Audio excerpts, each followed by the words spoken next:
and welcome to Meeting Midway, Tier 2 Prevention, hosted by the Missouri Department of Mental Health. My name is Carl Hanger, and I will be your chaperone as we walk together through Tier 2 supports. What is it? How does it work? What does it use, and how do we use it? Together, we'll do a deep dive with each episode into this topic to gain greater knowledge about this subject. At the end of each episode, it's hoped that you'll have a greater understanding about Tier 2 supports and see how it relates to your daily lives. And with that, let's move on to the show. Hey everyone, welcome to another episode of Meeting Midway.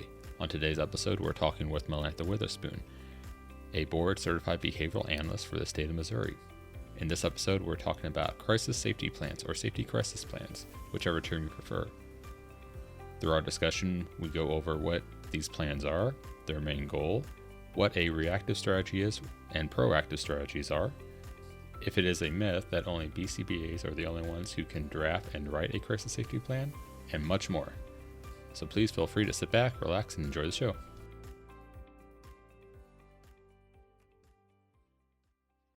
Hey everyone, so today we have Melantha Witherspoon on the show with us. Melantha, would you like to give us a little bit of your background and your status with the state of Missouri, please? Sure. I am Melantha Witherspoon. I am one of 3 board-certified behavior analysts for the Department of Mental Health, and I have been writing safety crisis plans since about 2007. And just so the audience knows, we may interchange safety crisis plans with crisis safety plans. I don't think there's really a definite set term. There might be, but just so the audience knows, we're going to kind of go back and forth on that term there. So, Melantha, can you just give the audience, in general terms, what is a crisis safety plan? Great question. A safety crisis plan is a plan that outlines what needs to be done to prevent a crisis from occurring, and then what to do when you're actually in a crisis. And then the last part is how to respond after the crisis is over. It's written instructions that provide teams with how to prepare for a crisis and so that they can be ready when the crisis occurs. Okay, so just to summarize, it's really a blueprint of the big 3. Let's just call it that. It's to be preventative, to think ahead, to know, hey, this may occur, and then what to do during the actual crisis, and then almost like I guess you can call it a debrief, if you will, after the crisis occurred. And it's kind of like an everyday document that, if the audience wants to think about it like this, for instructions on what to do for a tornado or a fire or things like that. Is that kind of, am I in the right ball field there? Yes, I love the fact that you use the word blueprint. It's definitely blueprint on what to do when a crisis occurs. If you think about it, there are crisis plans everywhere. Hospitals use them, schools use them. They have a crisis plan in place. They may not call it that. If an intruder enters the school, banks have them for bank robbers. It's just steps you take, the blueprint, as you would say, what to do. And people are already doing things proactively to be prepared for the crisis. So, yes, they're used everywhere. All right, yeah. I'm sorry. Go on. No, I was just going to highlight in our field is just the blueprint for when behaviors become unmanageable. Yeah, I think it's good for the audience to know that they're used everywhere, but we don't really think of them as crisis safety plans or safety crisis plans, but they are out there. We just need to expand our horizon just to see where it fits more in our everyday lives there. So I think that's really important. Now, when would we use a crisis safety plan? I think we touched upon this in the previous question here, but if you can give just a little bit more detail of when it would be used. That's a great question, Carl. People are implementing safety crisis plans all of the time. There are proactive strategies, and those are things you do before the crisis occurs. They are being implemented all throughout the day. And then the response, a reactive piece, that's typically implemented when a crisis is actually occurring. And so we talked about crisis safety plans being used, but not titled safety crisis plans in various environments. I always talk about my parents who are weather people. They have proactive strategies to plan for the weather because they're always looking for bad weather. They're waiting on a tornado to come. And so their proactive piece is they make sure that there are candles in areas where lights are. So if they lose power, they can just simply light the candle. They have a battery operated radio in their basement. Again, it'll work without power, it'll keep them connected. In the event that there's a crisis, frequently they check to make sure that those batteries are still working.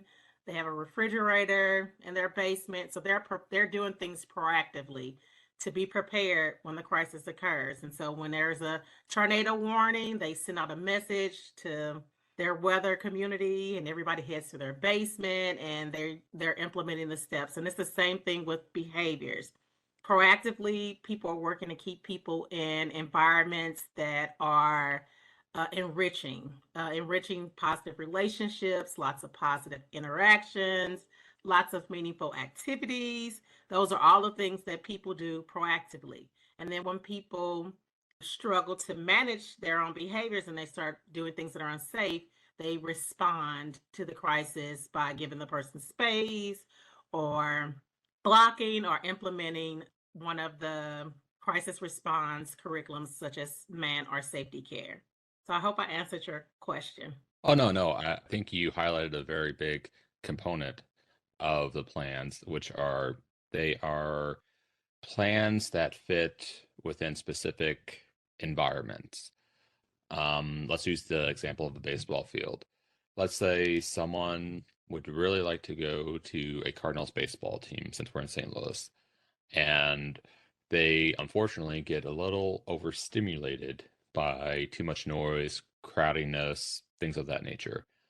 Having a plan to know how can we help this individual go to a baseball game with the Cardinals, which they love and support, and would be person centered. How can we plan ahead? It sounds like a safety crisis plan would be useful in this situation of, okay, so, we're going to enter the field and we're going to monitor for this overstimulating behavior. Let's call it someone flapping their hands or pacing or whatever. Then the individual who's helping that person have a plan of knowing what to do. For example, going to a little bit more quieter area, a little bit more peaceful area to where they can take a moment, calm back down, regroup, help them get back to a baseline so that they can go back, hopefully, to enjoy the game. Am I in the right field? Is it really a good plan and it changes with the environment? I definitely love that example, Carl. I love that example because you identified that a team may know that a person doesn't do well in large crowded environments. They incorporate that into the safety crisis plan. It could be the noise that is too overstimulating for the person or too many people.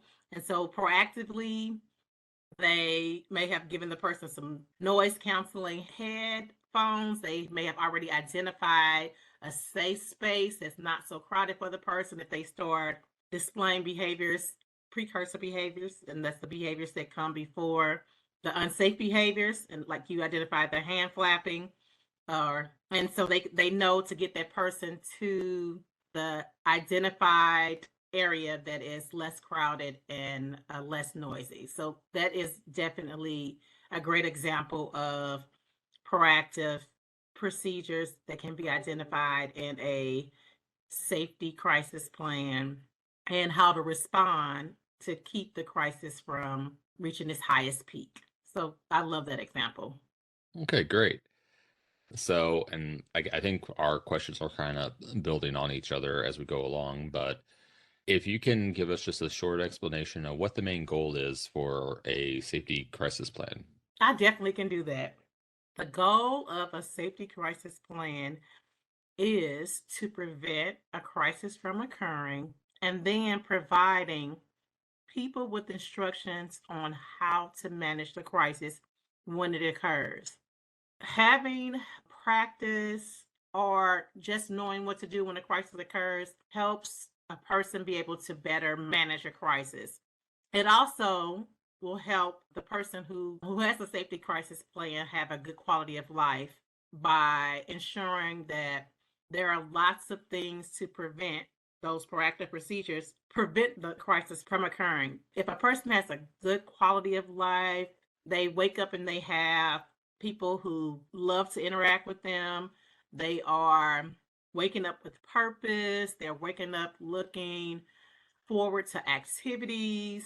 It's less likely that they are going to display unsafe behaviors. And so a safety crisis plan is full of lots of proactive things to keep the person from displaying unsafe, undesirable behavior.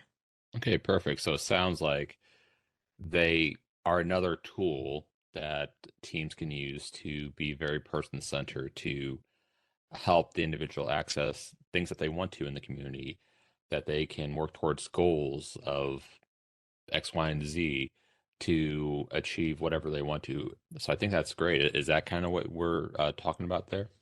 Yes, that was perfectly said.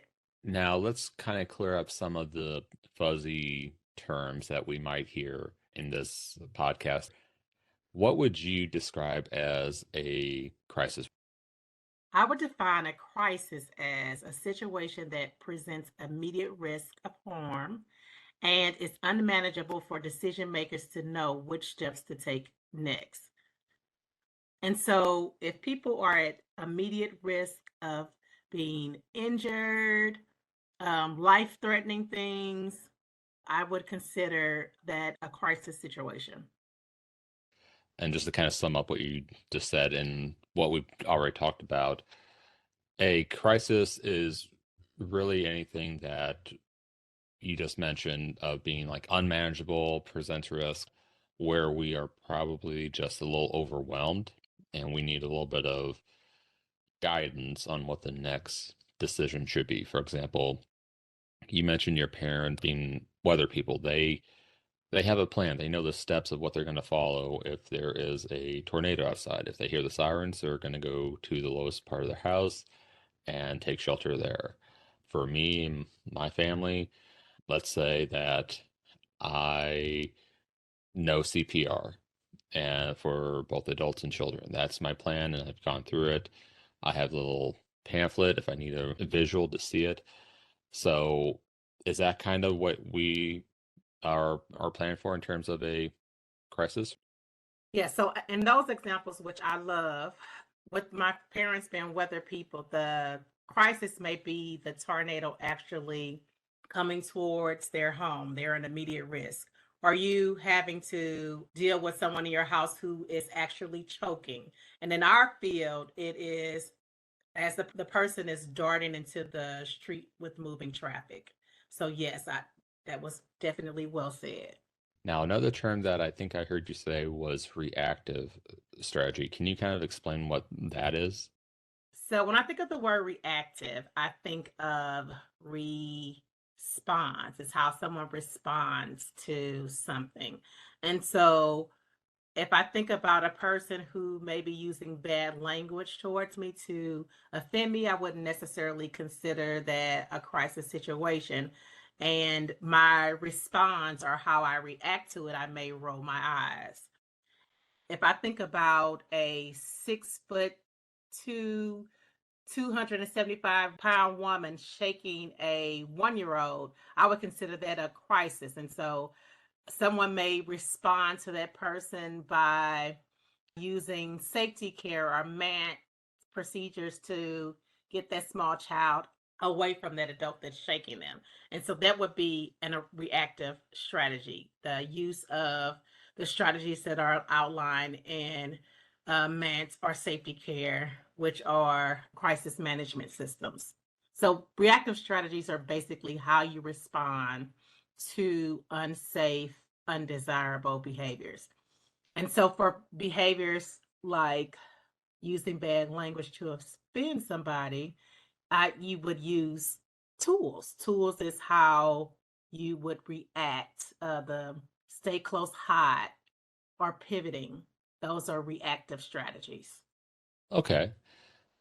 I'm glad you brought up tools because it sounds in your example there, some of the like using cursing or whatever. It's junk behavior. It's not really hurting anyone.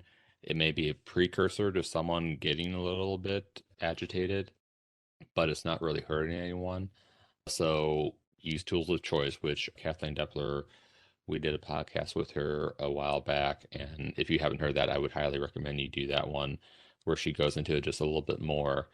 But it sounds like a reactive strategy can be both from an individual and from the supporting staff. And I think just to clarify your example, eye rolling or taking a deep breath and showing like, oh, really, you did this again, or if you're doing this again, or X, Y, and Z, or in the event of an actual situation where someone is at risk of being harmed or hurt, where the next step is one of the safety care procedures. I think you mentioned MANT in there. That's a reactive strategy. Is that kind of how we should think about it? Yes, one of the things that I love about the PBS system and our state system is we highlight things being person-centered. And so tools tells us we don't want to respond with the rolling of the eyes and are being coercive. And then when we think about things that individuals may need, some people, when they are displaying undesirable behavior, they may need to just be given space. Things may need to be moved out of their space. And then some individuals may need the instructions outlined in MANT or safety care. So you definitely did a good job of highlighting that. All right, thank you. So let's kind of do a little narrow dive into the activities that would require a safety crisis plan. I think we've danced around it a little bit, and I think you mentioned one in your previous answer of darting out into a busy street, or unfortunately, someone being agitated and shaking a 1-year-old. But can you give just a few more examples of what activities or events would require, or would you recommend requiring a safety crisis plan? Sure. If a person has a history of grabbing unsafe objects to harm another person, they definitely need a safety crisis plan. If a person has a history of or is currently being aggressive towards their housemate and staff, they definitely need a safety crisis plan. In the event that someone is injuring themselves, they could definitely benefit from a safety crisis plan. So, those are some specific examples of when a person needs a safety crisis plan. If a person has a history of displaying unsafe, undesirable behavior, it's good to have them a safety crisis plan. Again, the safety crisis plan has lots of proactive procedures to ensure that the crisis doesn't occur and instructions on what to do in the event that the crisis does occur, and then how to deal with the person once they are finished with the crisis and everything is calm or close to being calm.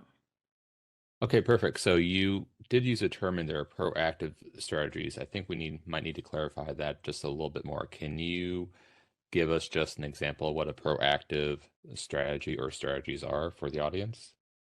Sure. It's the things that you do before the behavior, unsafe behavior occurs. So, again, I use the example of ensuring that people are having lots of positive interactions.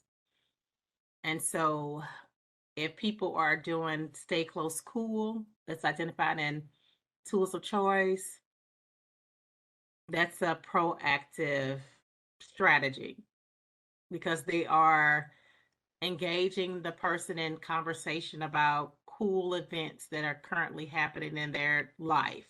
Which, again, if people have lots of cool things happening, they enjoy living, they enjoy interacting with others, and they enjoy life, basically. Being able to identify precursor behaviors is another I would consider a good strategy because you can tell when the person is ramping up to display unsafe behaviors, and it's a great time to redirect the person to use a skill that they may be learning. So again, before the undesirable behaviors occur, you can do things proactively. And so when I think about precursor behaviors, it's the person's tell that they're getting ready to escalate. And so when I think about situations I've been in where people were escalating, so some people may ball their hands into a fist. Some people may start breathing hard. Some people may begin pacing. Some people may actually tell you, "I'm getting ready to hurt you." And so knowing those precursor behaviors can help a person that is responsible for supporting another person know what to do. So that may be an indicator that this person needs space. So you may need to give them space. You may need to, again, everything is individualized. You may need to tell the person, I can tell that you're getting upset. Tell me something that you can do when you typically are getting upset. And the person may say, I've learned to take deep breaths. So those proactive strategies are the things that we do to keep the person from having an escalation. Thank you for that. And I'm glad that you brought up the self-monitoring, I guess is the term that we would call, to keep it person-centered and hopefully teach them strategies to know when they're starting to get to that point. That's a big component or a component of do-it-yourself skills, which is offered through the Tier 2 workshop series offered by the Missouri Department of Mental Health. So I'm really glad you did that. My next question is a little bit more of a myth or fact in regards to BCBAs and crisis safety plans. Is it a myth that only BCBAs, board certified behavioral analysts, are the only ones that can write a crisis safety plan? Carl, yes, that is definitely a myth. A team can actually come together and develop the safety crisis plan. When I think about some of the work that's required from those board certified behavior analysts, those licensed behavior analysts to write the behavior support plan, it involves doing observations across environments and gathering information from the actual team members.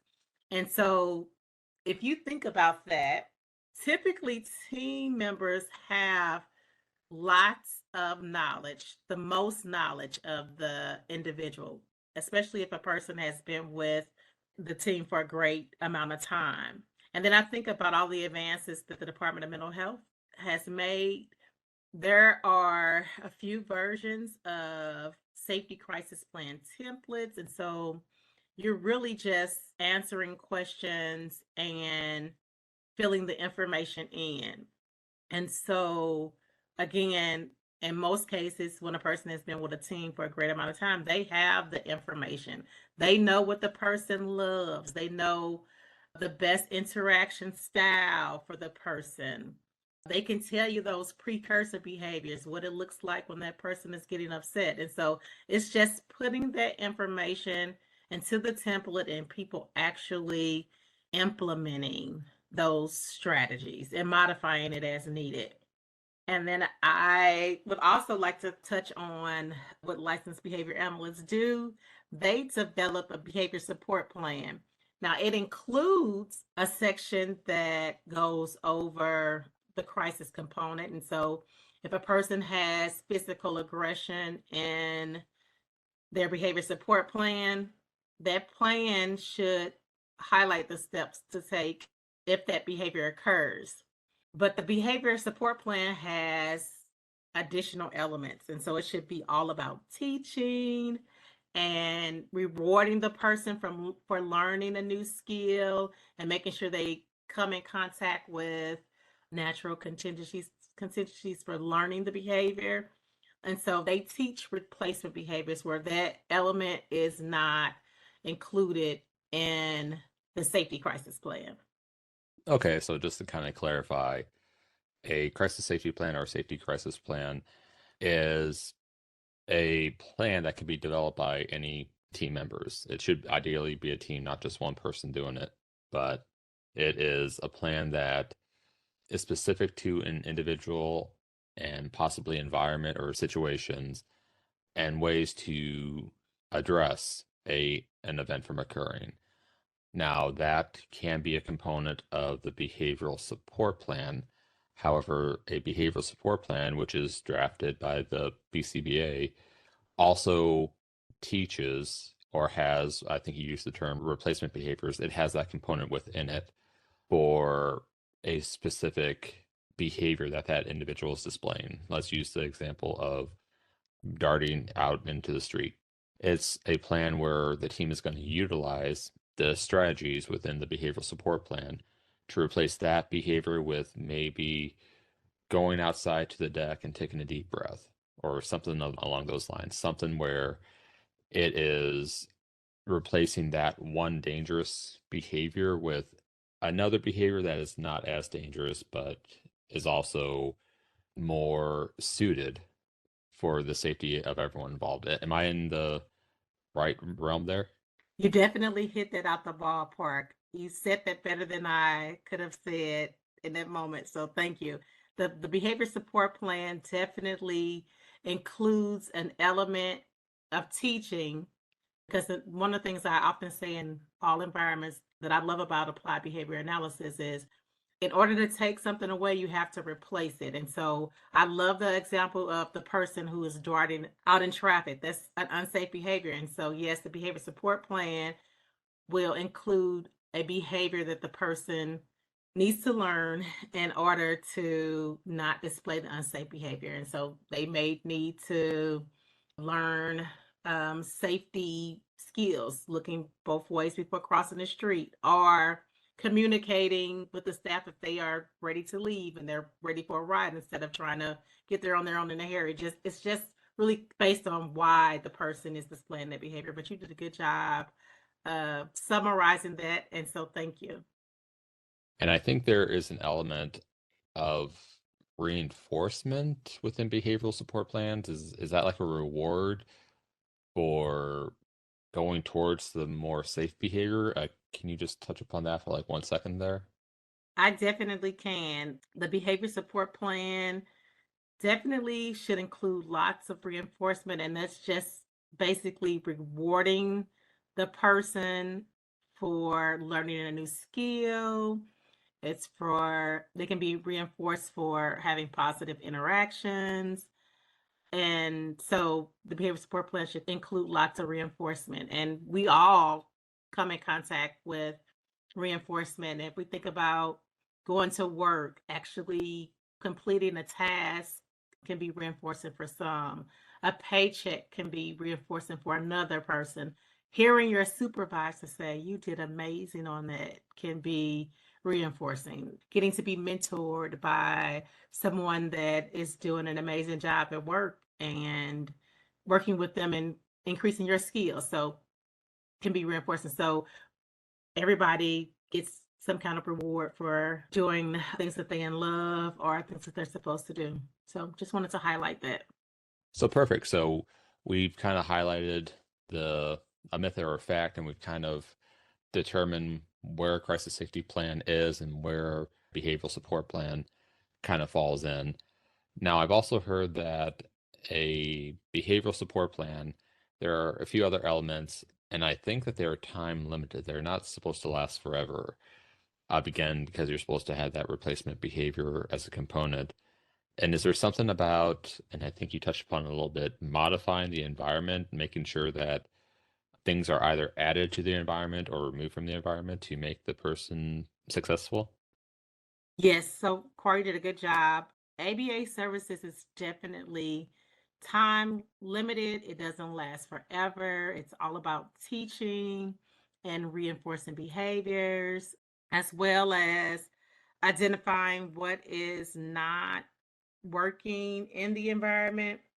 And so I think about a safety crisis plan. It can always be there so that people are prepared for crisis situations. It's just like my parents who are waiting on that tornado. They're always prepared because they have a plan. They're constantly implementing the plan, and they are aware that the plan works because they've had lots of tornado warnings. And so they know that having candles by the lights when the lights go off, you light them and you now have light. Having the radio come on or alerts on their phone so they know when it's safe to go back upstairs. So that plan is always in place, just like a safety crisis plan can always be in place. Whereas a behavior support plan requires oversight from a licensed clinical person, and it can't be forever. And it shouldn't be forever because people learn the skills that they need to learn in order to be independent and have a good quality of life. Yeah, and that's one of the great things about the MTSS system with the Missouri Department of Mental Health. Tier 1 is always forever. That's universal. Whereas Tier 2 and 3, it's not meant to be long term. It's more of a, hey, something's going on. Let's try to, with Tier 2, provide a targeted intervention to try and help out. And unfortunately, if targeted interventions that are being provided aren't enough, that's where Tier 3 would come in to provide that clinical approach. So that's what I think is really strong about Missouri's approach at this time. So now, just a few more questions here. Let's bring it home for the audience a little bit more. In your opinion, what makes a really good, robust crisis safety plan? That's an excellent question. And so, a good safety crisis plan, in my opinion, has lots of proactive procedures. There are lots of things happening to prevent the crisis from occurring. It has the element of reactive strategies, and people are actually implementing the plan. Again, I'm going to continue to talk about my parents who are weather people. They actually have those candles in locations near the lights. They have that radio downstairs just in case they lose communication with their cell phone. They implement it, they use it. And in our field, it is important to make sure that, you know, we're implementing those safety crisis plans and there's data to show that the safety crisis plan is actually helping. In the event that a person requires more, then you would just simply get ABA services in place. So a good safety crisis plan is one that's being implemented, and there's data to show that it's working. And sometimes things are modified as needed. And so we learn new things quite often. And so as we learn new positive things about a person, those things are added. If we learn a better way to manage precursor behavior, we put those things in the plan. We modify the safety crisis plan as needed. And so a good safety crisis plan, again, is one that's implemented and it has all of the necessary elements. Yeah, it sounds like it over time, it just becomes more and more person-centered. So I think that's a really good approach there to remember and to take home that a team can develop it and it may not be the best, but you have to continually modify and review the data that you're collecting and seeing if it's working and if things aren't really working because people change over time, they grow, they have different interests, they have different annoyances that just kind of build up over time. That's really good to remember that it can be modified and does need to be modified over the course of its life there. And that just, in a nutshell, makes it more person-centered. So I'm really glad that you brought that up there. Now, I think you touched upon this a little bit, Melantha, in the previous discussions here, but what resources are there that we can provide to the audience to do a little deeper dive into crisis safety plans? Like what is on the DMH website or maybe YouTube or something like that? That's another great question. And so I mentioned earlier that there's a template. So teams actually, have a form that they can complete that guides them. There are workshops that are put on by our Tier 2 team that will support people in developing a great safety crisis plan. They get good fundamental information and the opportunity to practice. There is a YouTube video about safety crisis planning. And then if teams require some additional support, there are some tier 3 consultants that are happy to join the meeting and help facilitate the process. All right, excellent. So, Melantha, you have been an incredible guest, and I'm just always in awe of your knowledge about this field and everything that you do. So, I want to thank you for being a guest on this show, and I just want to thank you from the bottom of my heart. So, you did a good job, and yeah, thank you. You're welcome, and thank you for having me.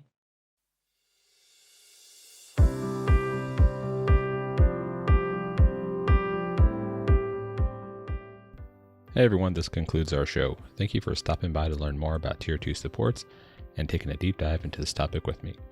If you enjoyed the show, learned something, or perhaps feeling generous, please feel free to hit the like and subscribe feature to receive additional information on shows as they come out in the near future. And with that, please remember to be hopeful, bold, and adventurous in all that you do. Take care, everyone. Bye.